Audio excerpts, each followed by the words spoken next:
it twisted. What we are seeing is 100% them afraid that Trump is and probably will beat them. He is beating them in court. He is not campaigning, and it is petrifying everybody that has done wrong against any Republican and, frankly, Americans in this country.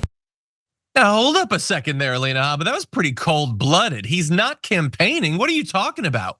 He drew 100,000 people to Wildwood, New Jersey. He beat the boss, man. He beat Bruce Springsteen.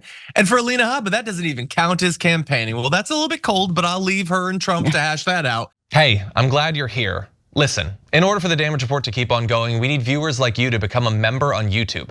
Can you click the join button on YouTube today? Thank you. Look, her prediction that coming off of a couple days of Stormy Daniels' testimony, and then you had Michael Cohen providing further confirmation to the documented confirmation we already have of every step of the actual crime that's been alleged. And she says we're all afraid that he's beating us.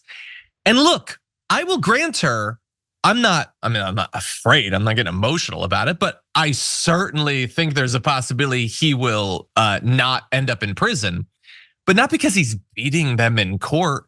Like what? I honestly, like, again, Alina Habba is never gonna come on the show and actually like speak in anything other than the most vague terms as a spokesperson. She's basically a press secretary. But Sharon, what has the defense presented thus far? Now, I understand much of that will come later, but they have had the chance to ask follow-up questions to some of the witnesses, the biggest witnesses thus far. And other than saying like, she's a whore and he's a liar, I don't know what the legal argument is at this point. What do you think? Yeah, maybe that is a legal argument. I don't know, but I think they went into some detail with Michael Cohen. And I was thinking about this morning that, by pointing out most of the lies are on behalf of Donald Trump, of course. And maybe there's a little extra thing where maybe he took out a loan and didn't tell his wife or something. That's thrown in there. You got a couple lawyers on the jury who want to go by, the letter of the law, okay?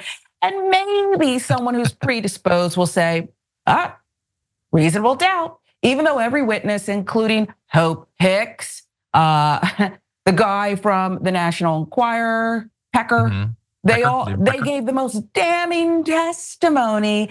And that's why Cohen goes last and says, oh yeah, I did that. And don't forget the handwritten note. But I think that there could be a chance that someone will say, no, not enough, still not enough. And remember with Trump, you're always graded on a curve, so.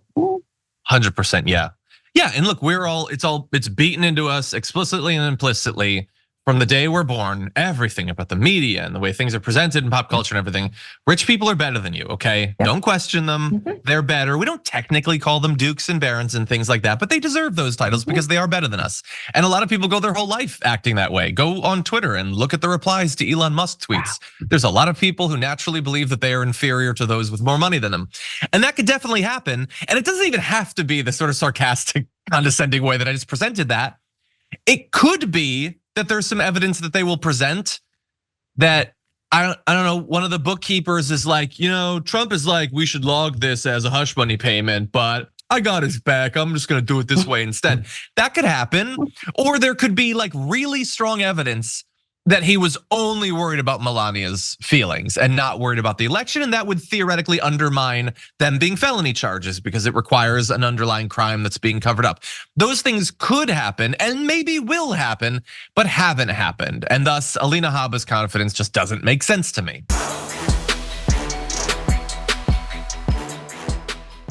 When you click the join button and become a tier 2 member, you get access to all of our weekly top 10 lists. What are you waiting for?